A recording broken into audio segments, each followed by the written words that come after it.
자, 지난주에 이어서 장대익 교수의 과학에는 뭔가 특별한 것이 있다라고 하는 과학 철학에 대한 책이지.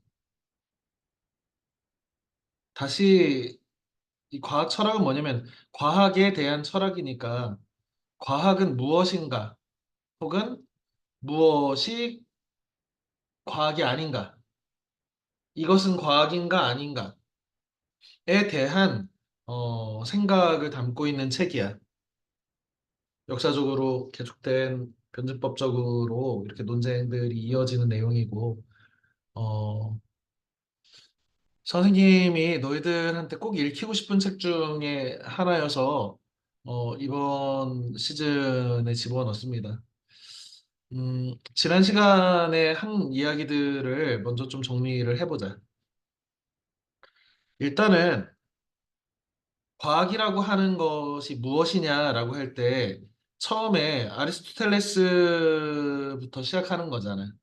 물론 이제 뭐 그리스의 탈레스라든지 뭐 아낙시만드로스라든지 이런 이오니아의 자연 철학자들로부터 이야기를 최초의 철학이다, 최초의 과학이다라고 하면서 시작하기도 하지만 대체로 이 책에서는 어, 이 아리스토텔레스부터 이야기를 가져오고 있지요. 아리스토텔레스의 그 과학은 이제 일종의 연역주의인데 연역이라고 하는 것은 일반적인 모든 내용을에 대한 일반적인 내용을 통해서 그 안에 포함된 개별적인 지식을 확인하는 이런 방식을 연역 혹은 연역법, 연역주의라고 하는데 아리스토텔레스는 돌을 던지면 밑으로 떨어지는 요 현상, 땅으로 떨어지는 현상에 대해서 뭐라고 얘기했냐면 야, 봐봐라. 땅에 돌들이 이렇게 많잖아. 이 돌은 원래 땅에 있는 거였어. 그래서 땅으로 돌아가는 거야. 원래 있던 자리로 돌아가는 거야. 자, 공기를 봐봐라. 공기는 가볍고 자꾸 위로 올라가지. 왜? 위에 공기 많잖아. 그래서 공기는 위로 올라가는 거야. 그러니까 공기가 위로 올라가고 돌이 밑으로 떨어지는 것을 우리는 뭐 질량을 가진 물체끼리의 만유 인력이라든지 중력이라든지 이런 힘에 대해서 이해하고 있지만 과거의 아리스토텔레스는 그런 과학관이 없는 상태에서 원래 자리로 모든 물질은 원래 자리로 회귀하는 거야 라고 하는 전체 지식 모든 것은 원래 자리로 돌아간다. 라고 하는 일반론을 가지고 A란 돌멩이, B란 돌멩이, C란 돌멩이 역시 다 원래 자리로 돌아가는 것으로 설명하는 방식. 이렇게 연역법을 사용해서 설명했단 말이에요. 자연현상을. 이렇게 자연현상을 자연에 있는 모습 그대로 자연현상을 가지고 설명하는 것이 과학이라면 아리스토텔레스가 과학을 했다고 볼 수 있다는 거예요. 이런 방식으로. 그런데 이 연역이라고 하는 것은 예를 들어서 모든 사람은 죽는다라고 하는 전제를 통해서 소크라테스가 소크라테스가 사람이기만 하면 소크라테스는 죽는다라고 하는 요 개별 사항들을 알아낼 수는 있지만 새로운 지식으로 확장할 수 없다는 것이 이 연역 방식, 연역주의의 한계다. 그러면서 이제 그 근대 사회로 가면서 데카르트라든지 아이작 뉴턴이라든지 베이컨이라든지 이런 사람들이 근대 인식론, 우리가 세상을 어떻게 인식하고 있는지에 대한 철학을 펴기 시작했는데 그 중에 지금 이 르네 데카르트 같은 대륙의 합리론에서는 이런 연역법을 연속으로 사용했다면 이런 그 베이컨 같은 사람은 귀납을 사용했다는 거예요. 첫 번째 까마귀가 까맣고 두 번째 까마귀가 까맣고 백 번째, 만 번째, 십만 번째 까마귀도 까마니까 아, 모든 까마귀는 까맣구나. 그래서 아, 귀납이야말로 과학이구나. 이런 생각을 했단 말이야. 그러다가 지금 우리 논리실증주의 지난 시간에 잠깐 했는데 이 비트겐슈타인의 영향을 받은 이런 논리실증주의자들이 뭐라고 얘기했냐면 그래, 과학이라고 하는 것은 이런 경험 가능한 것들,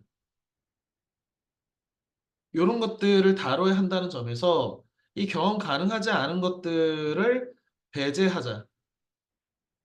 그리고 논리적으로 이성적으로 설명할 수 없는 어떤 것들, 신이라든지 천사라든지 선함, 악함, 아름다움, 추함, 이런 개념들은 우리가 다룰 수 있는 어떤 지식의 체계 안에 포함시킬 수 없는 것이다. 그렇게 하면서 이 논리철학 연구에서 비트겐슈타인이 말할 수 없는 것은 침묵해야 한다.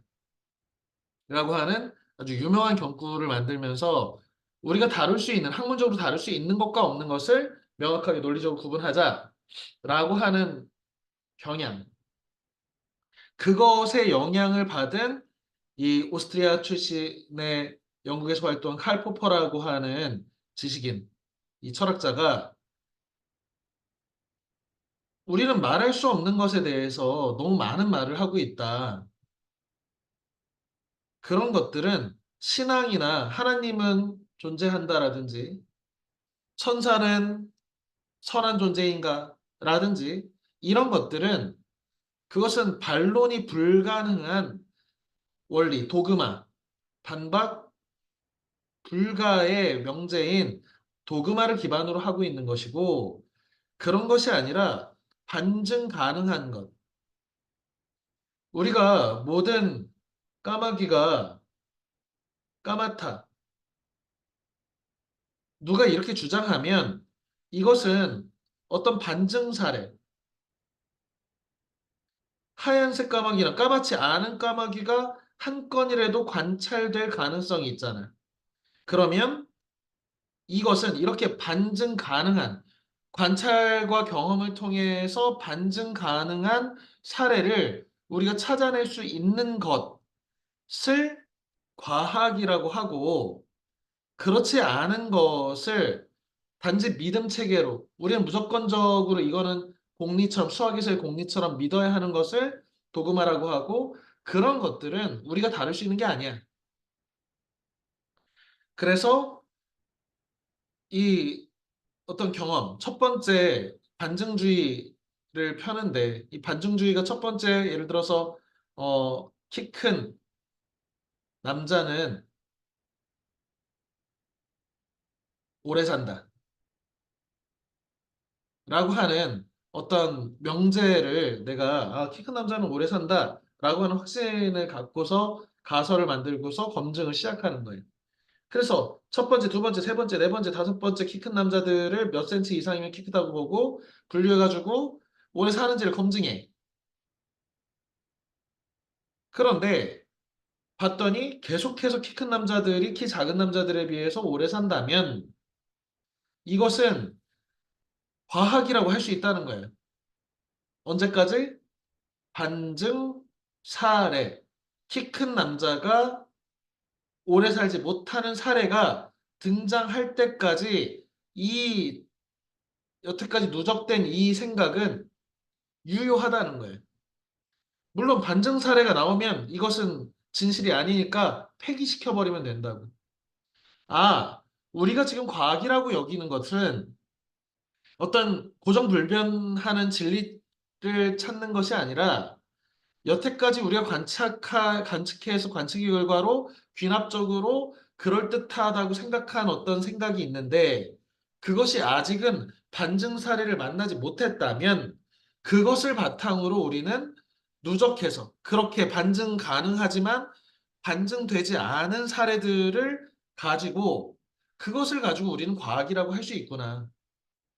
그렇게 반증 가능하지만 반증된 사례가 없는 그런 것들을 누적적으로 쌓아서 과학은 지금처럼 진보하는구나 라고 하는 것을 알게 됐다는 거잖아요. 이게 이제 칼 포퍼의 생각인 거지. 우리 오늘 그 포퍼하고 쿤의 이 경쟁 다툼에서 한 축이지. 그러면서 이것의 반론으로서 포퍼가 반증주의를 가져왔는데 쿤은 뭐라고 했어? 그런 거 아니라고. 하버드의 과학 철학사를 가르치던 토마스 쿤이 패러다임이라고 하는 이야기를 이제 개념을 가져오면서 과학 혁명의 구조라고 하는 역사적인 책을 통해서 과학은 그렇게 누적적으로 쌓여가지고 진보하는 게 아니다. 그 전까지 우리 동시대 사람들이 진리라고 믿는 그런 지식 체계를 패러다임이라고 하는데 이 패러다임이 반증 사례 같은 설명 불가능한 사례들을 자꾸만 만나면서 흔들거릴 때 마치 구시대의 어떤 정치 체제가 현재 사회를 설명하거나 통제할 수 없을 때 완전히 다른 정치 체제로 혁명, 레볼루션이 일어나는 것처럼 과학도 또 다른 패러다임으로 완전히 변화하는 것이지 이것이 쌓여가지고 누적적으로 발전하는 게 아니라 그 이전의 패러다임은 폐기되고 새로운 패러다임이 상식이 되는 시대가 된다. 그래서 이것이 정상과학이라고 하는데 이 정상과학의 시기에는 다시 그 안에서 패러다임 안에서 문제풀이, 연역적인 문제풀이만 하고 있을 뿐이고 새로운 지식으로 또 확장시킬 수는 없는 것이다. 예를 들어서 뭐 그 예전에 그 불이 어떤 연소되는 이 물질에 불이 붙는 이런 현상을 열의 요소 플로지스톤이라고 하는 열자가 개입되는 것으로 설명하다가 지금은 그것이 산소라고 하는 어떤 물질, 원자에 의해서 이루어지는 것이다. 라고 하면서 기존의 플로지스톤의 이론은 완전히 폐기돼서 그런 얘기 하지 않는 것처럼 마치 코페르니쿠스 이전의 천동설, 포톨레마이오스의 천동설을 주장하던 그런 패러다임 안에서 하늘이 돈다라고 생각한 패러다임 안에서는 설명할 수 없는 그 목성의 그 이렇게 역전, 뒤로 가는 현상이라든지 이런 것들을 설명하기 위해서 코페르니쿠스의 지동설이 충분히 더 효과적인 패러다임이기 때문에 기존의 포토레마이오스식의 천동설을 폐기시켜버리고 지동설을 가져오고 다시는 천동설 얘기를 하지 않는 이런 식으로 과학은 기존의 패러다임을 폐기하고 새로운 혁명적인 새로운 패러다임으로 전환되는 그런 혁명적인 방식으로 진행되는 것이지 포퍼 당신 생각처럼 누적되는 게 아니야. 이렇게 했다는 거잖아. 지금 우리가 다루고 있는 오늘 이 후반부의 이야기도 사실은 이 안에서 중간에 선을 타고 왔다 갔다 논쟁을 하고 있는 것이어서 이 포퍼의 반증주의, 과학은 누적적으로 발전하는 것이다와 쿤의 그것이 아니라 패러다임을 완전히 대체해서 기존의 과학은 폐기되는 것이다라고 하는 이 두 가지 논쟁의 연속성 에서 이해할 수 있기 때문에 어, 반드시 앞쪽 부분의 이 두 논쟁은 잘 인지를 하고 있어야 돼. 아, 정신호, 정신호? 네, 어, 선생님이 지난 시간까지 내용을 정리를 했는데 이해가 되나? 이해됩니다. 음. 정답인 네, 여기까지 잘 따라오고 있나? 일단 어느 정도는, 그래. 자, 그래서 이제 포하고 쿤이 싸우고 있으니까 라카토슈라고도 하는데 이 헝가리 출신의 과학자가 이 중간에서 이 포퍼와 쿤의 싸움을 어떻게 조율할 수 있지 않을까라고 하는 책을 썼다는 거잖아요. 그래서 이런 이론인데 우리 책에서는 도식이 돼 있는데 과학 연구 프로그램 방법론이라는 그래서 핵, 보호대, 발견법 뭐 이런 것을 이제 그 생각을 한 거예요. 일종의 안쪽에는 핵이란 게 있어서 이것은 그 중심부 지식, 콰인식으로 얘기하자면 이 중심부 지식이 있다는 거예요. 이 중심부 지식은 이 경험적으로 반론을 만나기가 어려워서 거의 진리에 가까운 이거를 이제 포퍼는 어, 이 반증이 거의 불가능한 어떤 것이라고 얘기할 거고 쿤은 이 부분을 아마 패러다임이라고 얘기를 하겠지. 완전히 뒤바뀌지 않 전까지는 건들지 못하는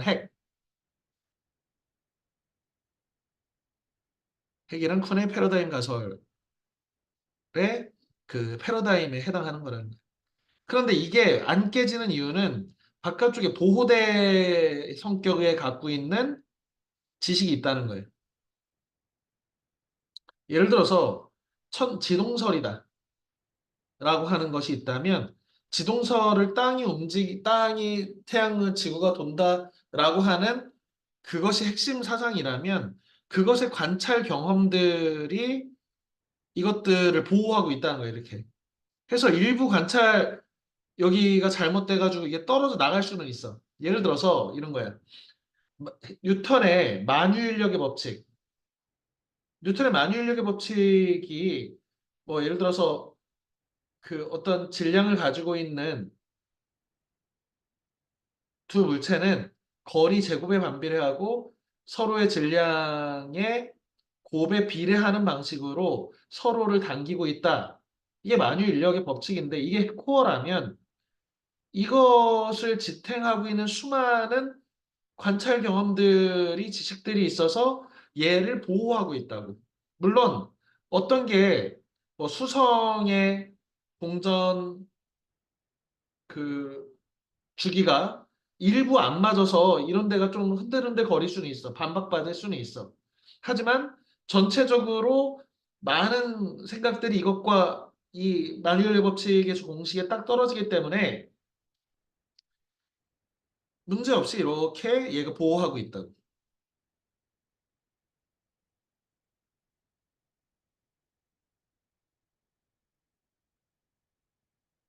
그러니까 일종의 이게 리카토스의 방법을 잘 들여다보면 리카토스의 리카토스구나 생각을 들여다보면 약간 그 토마스 쿤의 패러다임 이론하고 비슷하면서 어 그러면서 거기다가 호퍼의 그 반증주의를 이렇게 반증해서 이런 것들은 가능하다 없앨 수 있다.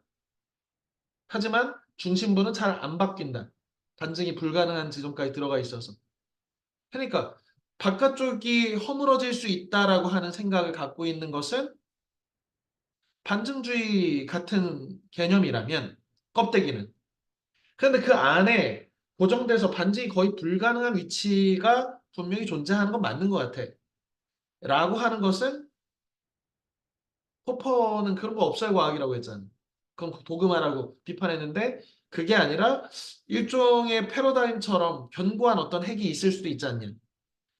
그러니까 맨날 양쪽이 둘이 싸우면 변증법적으로 중간을 만들어낸 사람이 영리한 거야.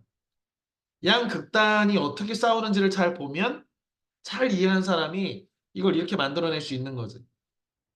이 의의가 없는 게 양쪽을 베꼈다 이렇게 폄하하기는 어려운 거란 말이야. 이거 자체도 양쪽의 생각을 잘 조율해서 정반합, 변증법적으로 잘 지향을 해낸 거니까. 김성훈,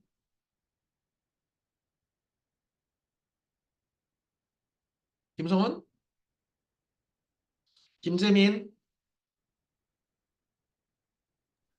네. 지금 여기까지 잘 따라오고 있나? 네. 음. 그래, 장여진. 네, 여기까지 이해가 됐나?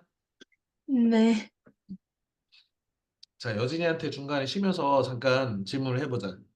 이거 왜 이런 걸 하는 것 같아? 이런 거요? 왜 이런 거 하는 것 같아? 얘네들은 왜 이거 가지고 싸우는 것 같아? 그러게요.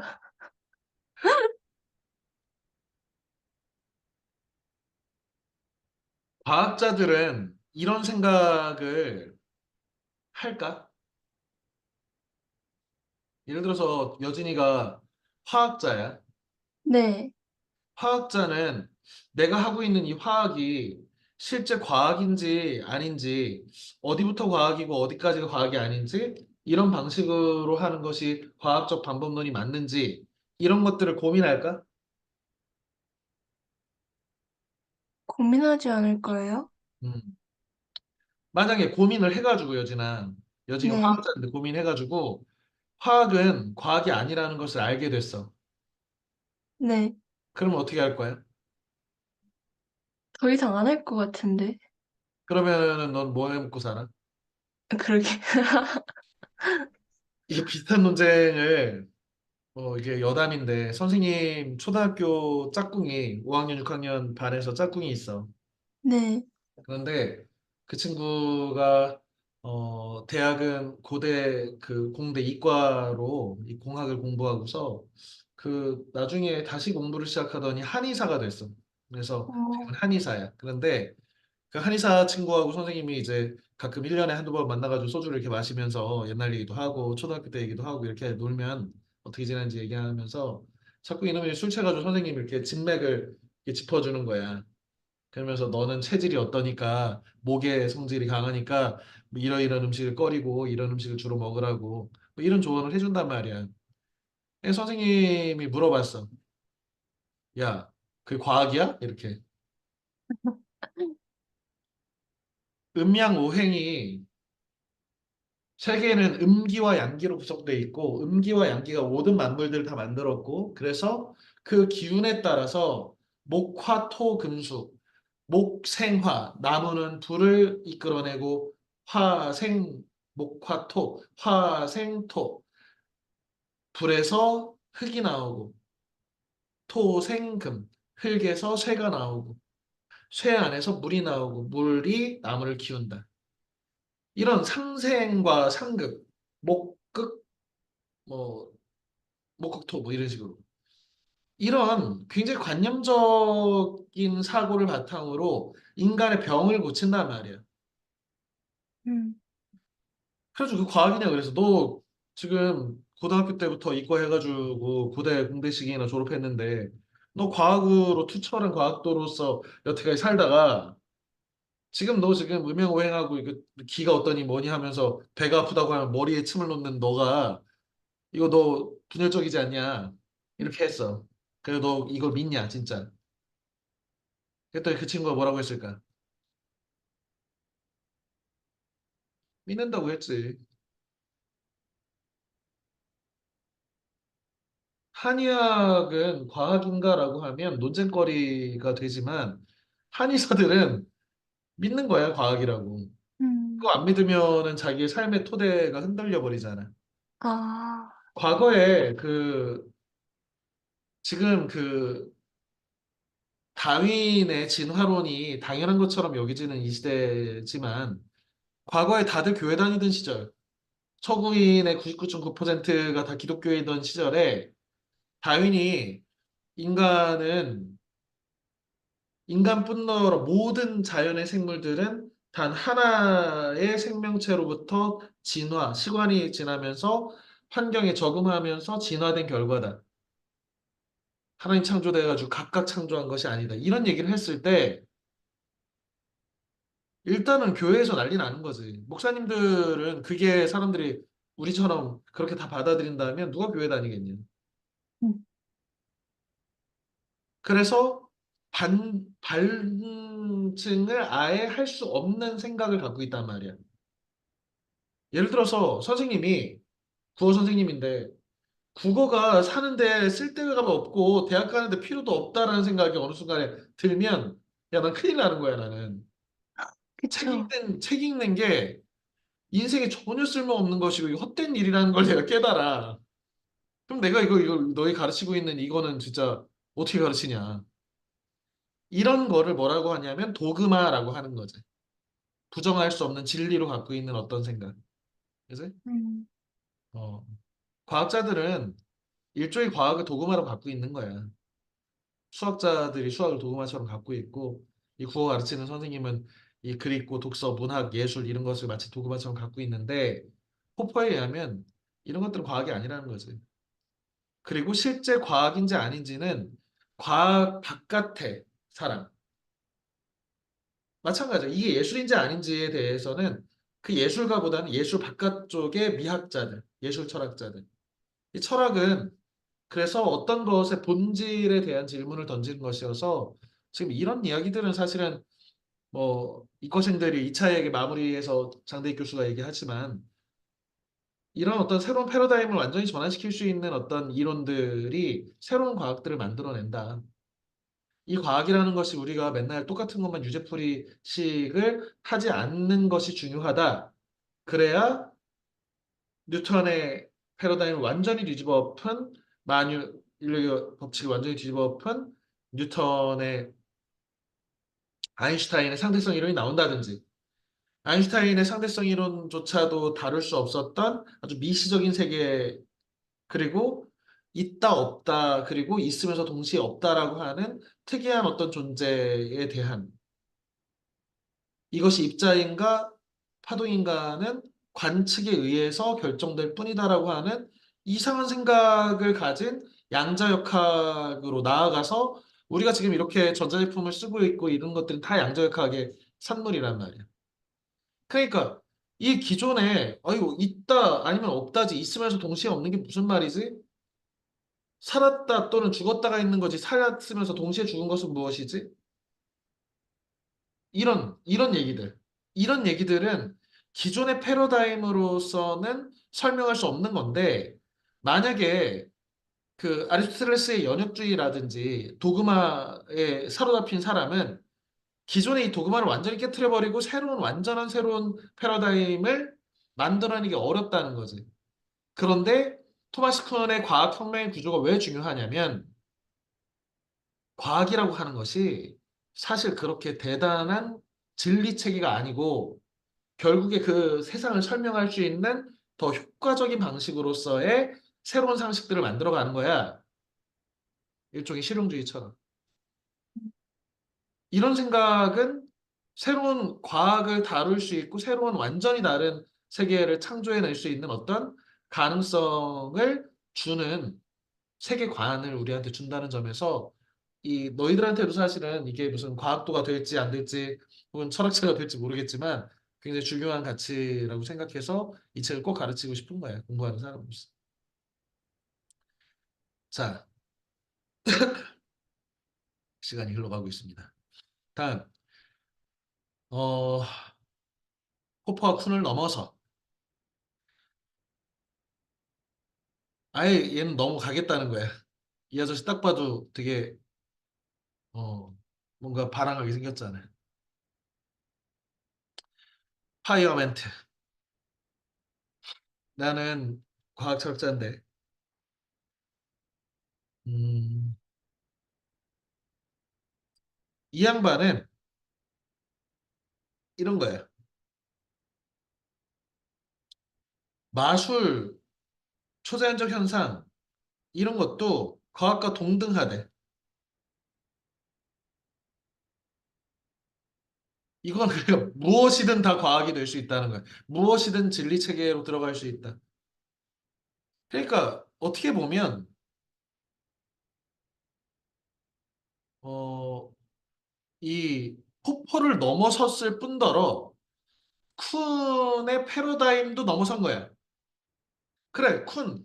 네 말대로 패러다임이 그렇게 바뀔 수 있는 거라면 동시대의 모든 사람들이 진리 체계 하나를 갖고 있는 게 아니라 다양한 진리 체계들을 다 갖고 있을 수도 있잖아. 이 말을 한 거지. 한의학도 과학이야. 마녀들이 이렇게 허브로 탕해가지고 마셔도 병 낫는다면 그것도 과학이야. 그래, 하나님이 세상을 창조했다는 거, 그것도 과학이야. 뭐 이렇게 다 집어넣다 하는 거야. 쉽게 얘기하면. 과학의 범주나 학문의 범주를 뭔가 대단한 것처럼 쌓아놓고서 잊지 말고, 우리는 다양한 것들을 그냥, 유익하다면, 유익하다면 이것과 이것이 서로 상충된다 하더라도, 그러니까 양이학적인 방식과 한의학적인 방식이 상충된다 하더라도 뭐 어때? 각각의 패러다임이 한의학에서 양의학으로 바뀌면서 기존의 한의학은 사라진다? 이런 건 아니라는 거예요. 동시에 각각의 패러다임 안에서 각각 잘 믿고 살면 되지. 동시에 믿을 수도 있어. 의사가 허리가 아파. 요통이 와. 그러면 침 맞을 수도 있다는 거예요. 그러니까 한의사한테. 과학자가 아이고 과학자가 마음이 좀 이렇게 심란하고 하면 교회 갈 수 있다는 거야. 하나님이 세상을 창조했다고.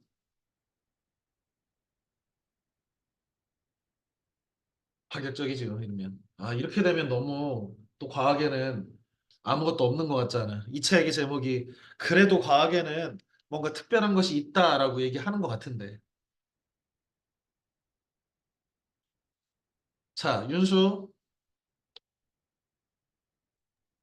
네, 이 책에 선생님 개인적으로 되게 재밌었던 거는 이 소칼 사건이야. 소칼 사건에 대해서 설명해 보자.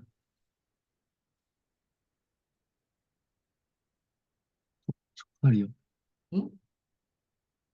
예, 소칼 사건은 어떤 사건인가? 책이 없었던 것 같은. 아, 그래, 있었는데. 이수호, 네, 소칼 사건을 설명해 봅시다. 소칼이라는 사람이 이제 논, 논문을 게재를 했는데 이제 그것이 형식만 갖춰놓은 엉터리 논문이었는데 그거를 이제 학회가 그거를 이제 논문을 인정을 해줘가지고 자신이 기자회견에서 그 논문은 엉터리 논문이다라고 직접 말한 사건입니다. 그렇지. 그것을 통해서 소칼이라고 하는 수학과 교수가 하고 싶었던 말은 뭐예요?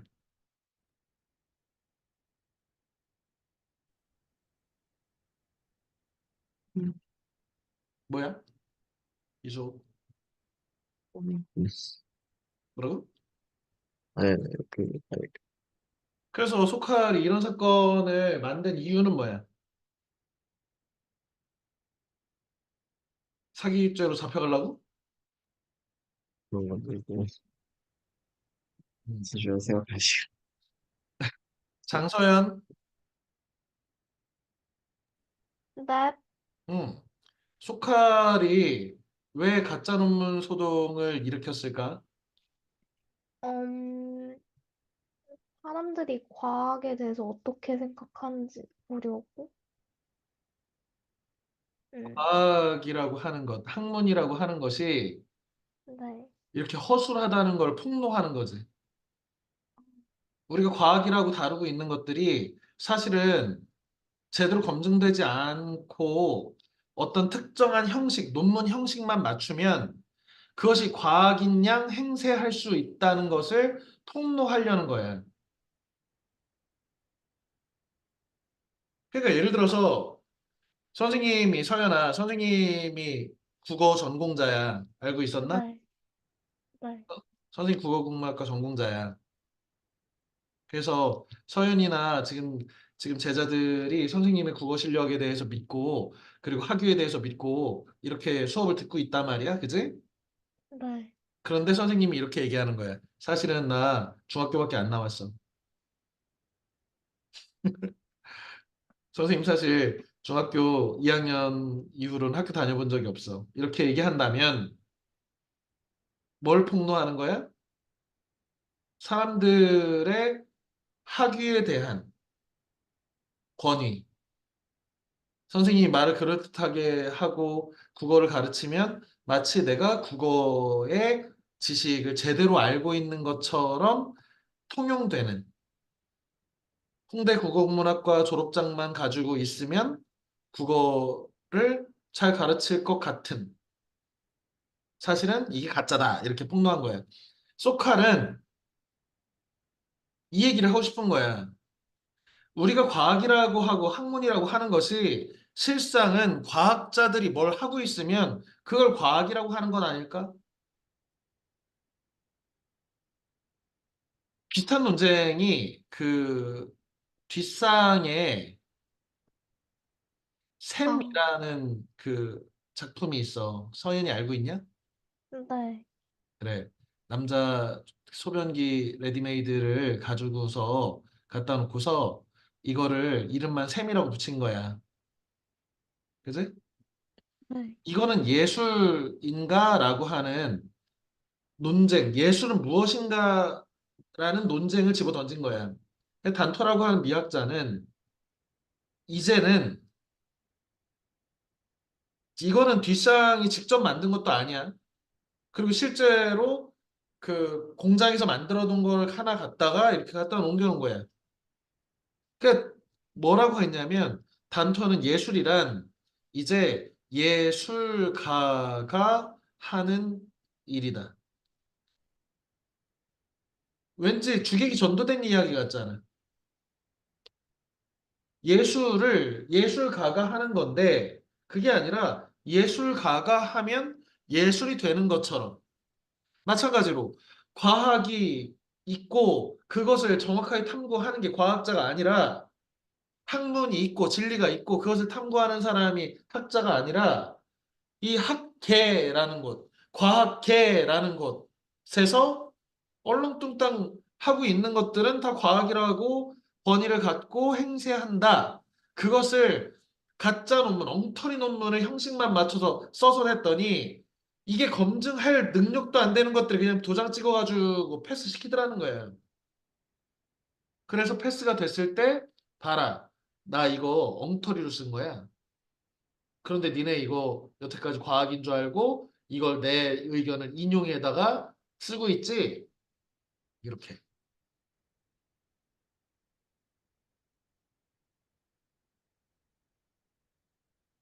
무엇은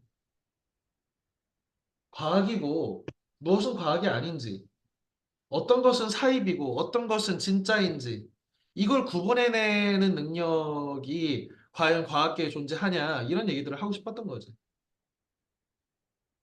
지금 우리 사회도 뭐 엉터리 논문들로 학위를 받은 사람들 얘기가 맨날 나오잖아.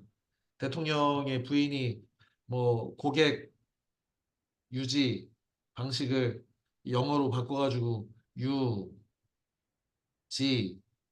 이렇게 논문을 써도 통과가 된다든지, 이 논문 주제가 사주 명리학에 대해서 어떤 통계를 내고 하는 이런 것들이 박사학위 논문이 돼가지고 뭐 박사학위를 받았다든지, 그런데 알고 봤더니 다 표절이고 거의 뭐 80% 이상이 표절이고, 이런 것들도 학위를 지금 취소를 안 하고 있잖아. 왜? 대통령 부인이니까. 권위에 눌려가지고 대학들이 불이익 받을까 봐 다 입 다물고 있단 말이에요. 어떻게 보면 지금 우리의 학계라든지 우리가 공부하는 것이 진리를 탐구하고 진리가 너희를 자유케 하리라의 말에 의해서 진리는 나의 빛이라고도 하고 서울대는, 그런데 실상은 그렇지 않다는 거지 사실.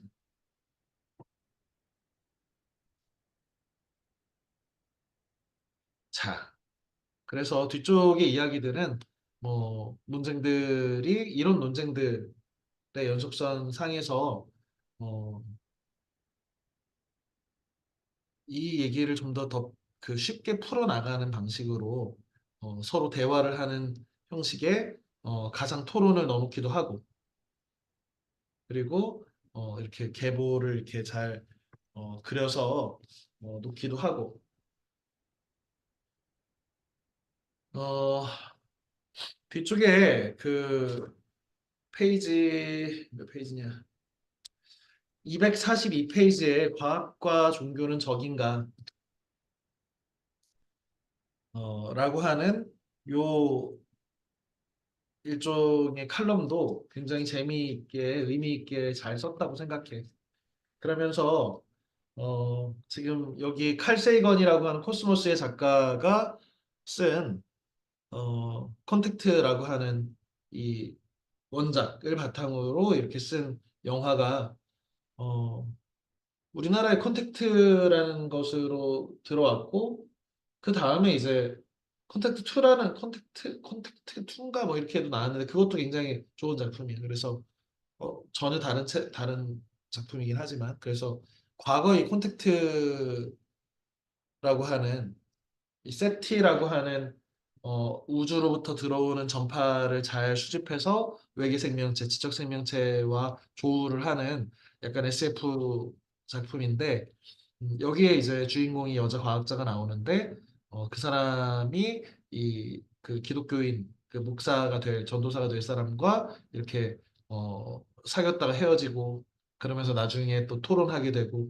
뭐 이런 얘기들이 나오는데 여기서 되게 인상 깊은 장면은 뭐냐면 이 책에서도 언급하지만 어떤 거냐면 외계 생명체를 조우하려고 가는데 한 명만 탈 수 있어.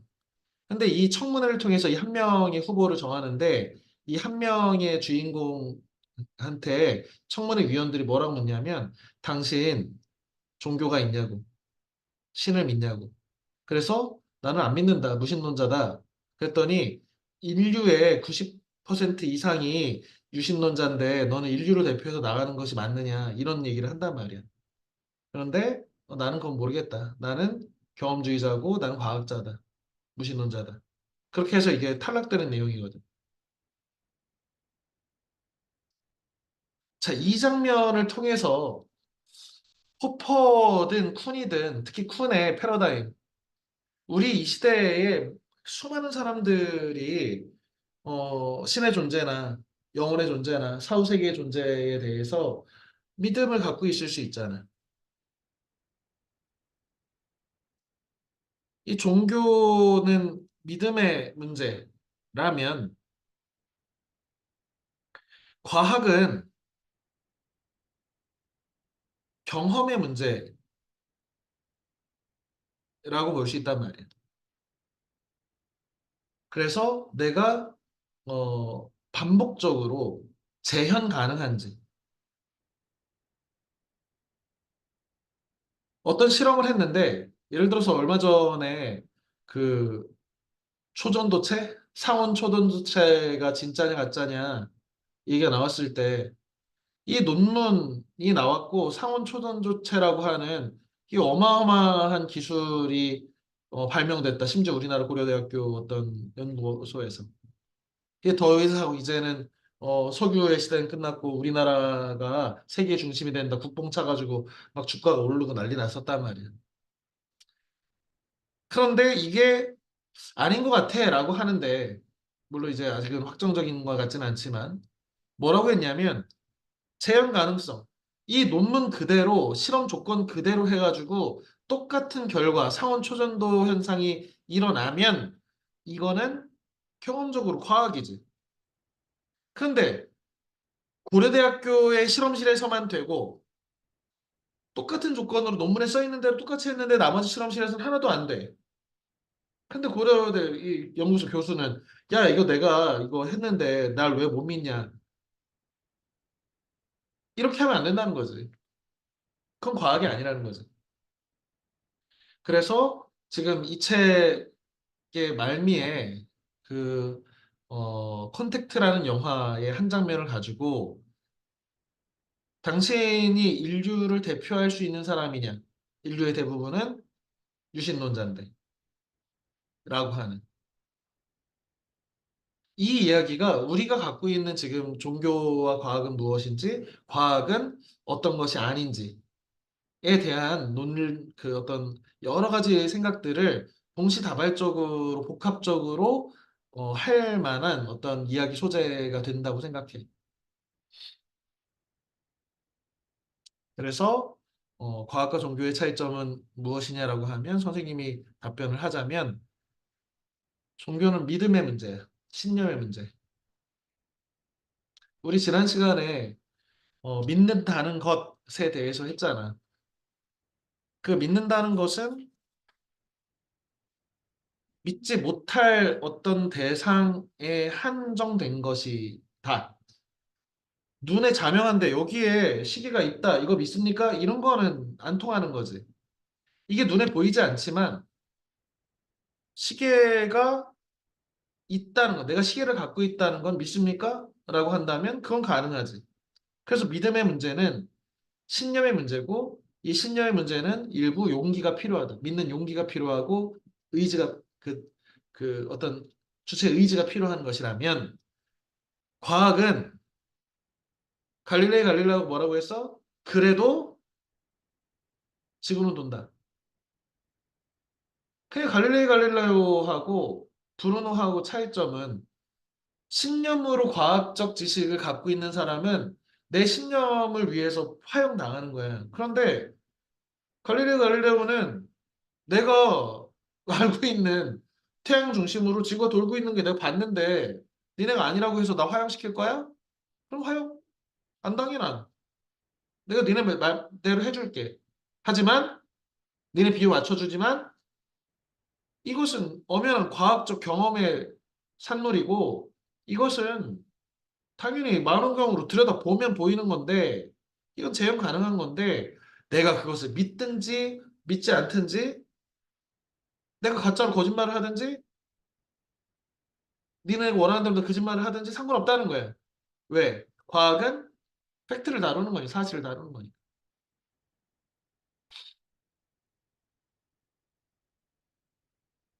전체적으로 이런 내용들을 담고 있는 책이다라고 볼 수 있습니다. 정신욱은 정신욱 정신욱 사라졌네. 어, 김재민 네, 그래. 선생님의 설명을 들었는데 이 네, 책을 읽은 것 같은 기분이 드나? 네. 음. 그럼 이 책을 통해서 새롭게 배운 점은 무엇이라고 생각합니까? 음, 과학이랑 철학은 약간 떼고 싶어도 못 떼는 그런 사이? 라는 점. 네, 그렇지. 그렇지. 과학은 철학에서 이게 과학이다 아니다 정도를 이렇게 계속 생각하는 좀 더 상위의 어떤 생각들, 바깥쪽의 생각들을 하고 있어서 그 안쪽에서 이루어지는 것이다. 떼려댈 수 없다. 뭐 좋은 관점인 것 같습니다. 자,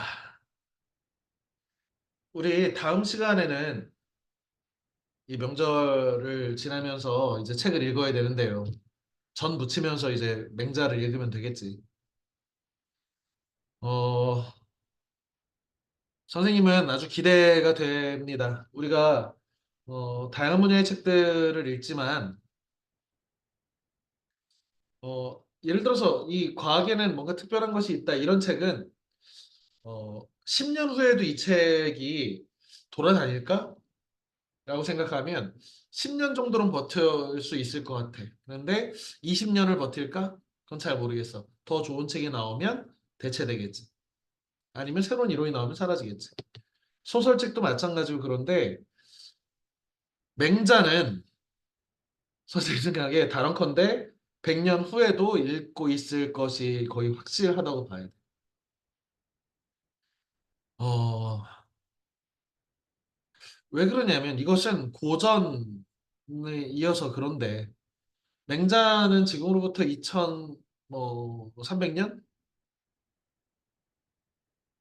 전에 사상가인데 그 사상가가 남긴 어록인 맹자라는 책이 지금 오늘날에도 그리고 500년 전에 조선이 세워질 때도 강력한 역할을 했고 지금도 수많은 사람들이 맹자를 인용하면서 서로 대화를 하고 맹자를 근거로 삼아서 상대를 반박하기도 하고 공격하기도 하고 맹자의 사상을 바탕으로 세상을 이해하고 내가 어떻게 살아야 되는지를 다짐하기도 하고 이런 방식이 적어도 100년 후에도 100년 후에 사라질까라고 하면 절대 사라지지 않을 것 같은 확신이 있어. 물론 알 수 없지만. 그런 점에서 맹자를 읽는 것은 굉장히 의미 있는 일이라고 생각합니다. 물론 이게 어려워. 그리고 우리가 맹자를 공부한다고 하면 자꾸만 한문을 공부하는 것처럼 생각하는 사람들이 좀 있어. 물론 맹자가 이제 중국 사람이고 남겨진 책이 한문 고전이다 보니까 한문 원문을 독해하는 방식으로 맹자를 공부하는 사람들이 분명히 있어. 그런데 이 책은 선생님이 이제 호익 출판사 버전으로 사라고 한 것은 이게 가격이 비교적 싼 편이고 그리고 현대어로 거의 다 돼 있고 원문을 뒤에다 붙여놨어. 맹자의 책들이 대부분 한문이 써 있고 한문을 원문 해석하고 그 밑에 해설을 다루는 방식이라면 이 홍익출판사 버전의 이 책은 그냥 이게 어떤 에피소드 중심으로 이렇게 좀 써 있어. 그런데 물론 그래도 해석이 어려워. 그래서 이것도 마찬가지로 어, 다음 시간에 2분의 1을 읽고요. 그 다음 시간에 2분의 1을 읽는 방식으로 이 책 한 권을 2주에 걸쳐서 진행을 하겠습니다. 꼼꼼히 읽어오기 바라고요. 대충 읽지 말고 어, 이 부분은 좀 멋진 말 같아. 나는 맹자에 대해서 잘 몰랐는데 이런 말 하는 사람이라면 선생님으로 삼을 만한 것 같아. 이거는 내 현실의 내 삶의 문제 아니면 우리 사회를 살아가는 이런 사회에서 이 말은 되게 필요할 것 같아 라고 하는 구절들의 밑줄을 쳐가면서 읽고 이것들을 발표하고 서로 대화를 나누는 방식으로 수업을 진행할 생각입니다. 그래서 이 책의 원문 페이지 말고 반절 정도를 읽어서 다음 시간에 만납시다. 오늘 수업은 여기까지 할 거고요. 명절 잘 보내고 건강한 모습으로 다시 또 책 열심히 읽고 공부 열심히 합시다. 고생했습니다. 감사합니다. 안녕히 계세요. 안녕히 가세요. 그래. 새해 복 많이 받으세요. 새해 복 많이 받으세요.